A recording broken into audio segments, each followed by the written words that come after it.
What's going on, guys? Coach Miles here from High Performance, and today we're discussing nasal only breathing, why breathing through your nose may be the key to your athletic performance. So, why is nasal only breathing so important? Well, our noses are natural air filters.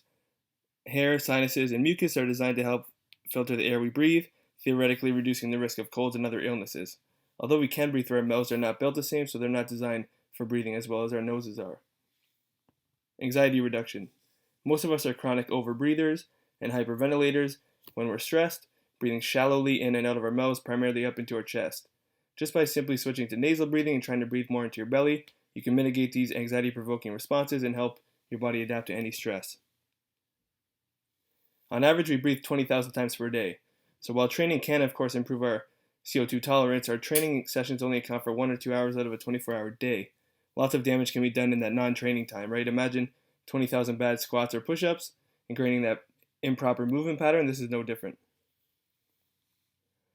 And finally, nasal breathing has a host of benefits like improved sleep and energy, easier breathing with reduced breathlessness during exercise, naturally increased production of EPO and red blood cells, improved oxygenation of working muscles and organs, reduction of lactic acid buildup and fatigue, improved running economy and VO2 max, improved aerobic performance, and even improved anaerobic performance as well. So isn't carbon dioxide a waste product? Yes and no. So there are receptors in the brain that work like a thermostat. As the athlete inhales, oxygen is brought into the lungs where it can be taken by the blood to the desired parts of the body. Carbon dioxide is then exhaled as the athlete breathes out. It is this aspect that the thermostat in the brain is responsible for monitoring, along with the blood's pH level. As the carbon dioxide levels within the body increase, the thermostat increases breathing rate in order to expel this gas. Having said that, when this cycle is completed excessively, over the course of months, years, and even decades, the thermostat can become increasingly sensitive to changes in carbon dioxide, meaning less carbon dioxide is now required in order to increase an athlete's breathing rate. As this sensitivity continues to increase, the thermostat kicks in on this increased breathing rate at a lower carbon dioxide level sooner and sooner and sooner. This lower tolerance of carbon dioxide may seem beneficial to the athlete initially, as they are ridding their body of excess carbon dioxide. However, as the body continues to lower the amount of carbon dioxide it can tolerate, the athlete will not only experience increased respiratory rates at a lower carbon dioxide level, but the amount of oxygen released from the blood into the muscles will also continue to decrease. Remember, as carbon dioxide increases, hemoglobin releases oxygen.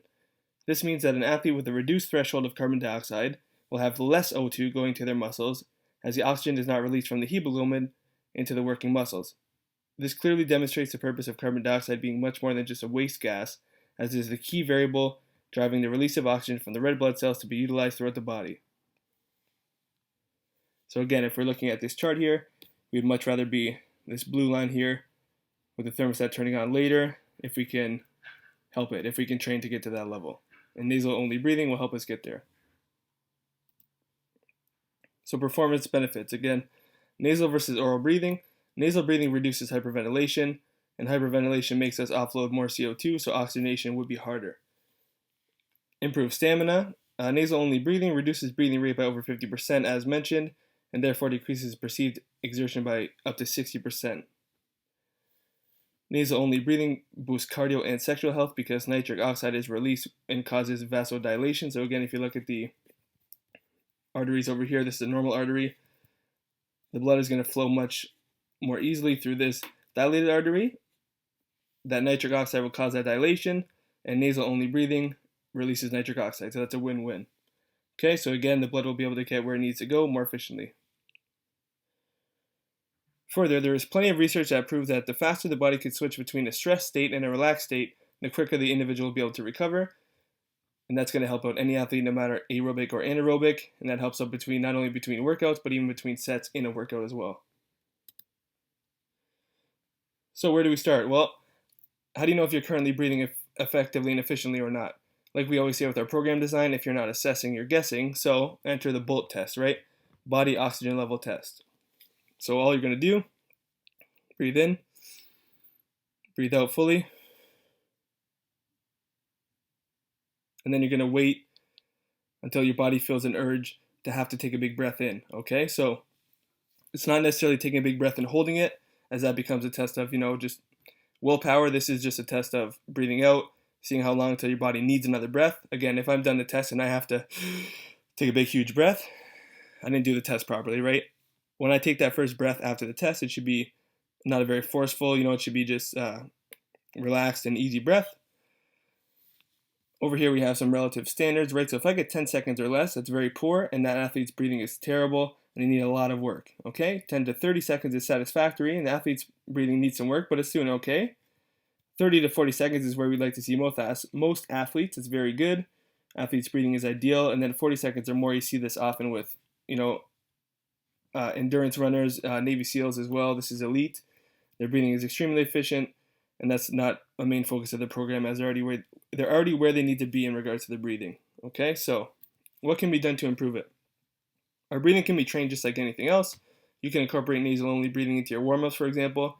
Your warm-up before your workout, you can do nasal-only breathing for, a couple of weeks until you get more used to it and more efficient with it. You can put it into your recovery sessions as well if you're doing, nasal-only breathing meditation, for example, as a post-workout cool-down. You could go for walks and practice nasal-only breathing.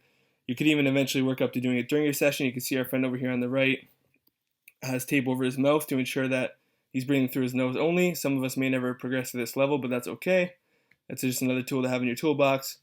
Again, some people do it during their sleep. If you're not comfortable doing this, no problem, but it is a good method, as again, if we're mouth breathers and we're sleeping 8 hours a day, that's a third of our time spent breathing through our mouth, right? So again, if we can capitalize on proper sleep through nasal-only breathing during our sleep as well, that's going to be a huge benefit to our performance and overall health. And finally, just our everyday life, right? Eventually, the more we practice this, we hopefully become second nature, and then that just becomes your new breathing method.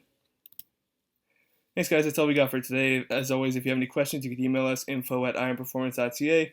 Hit us up on social media, Facebook, Twitter, Instagram. Thanks for tuning in. See you next time.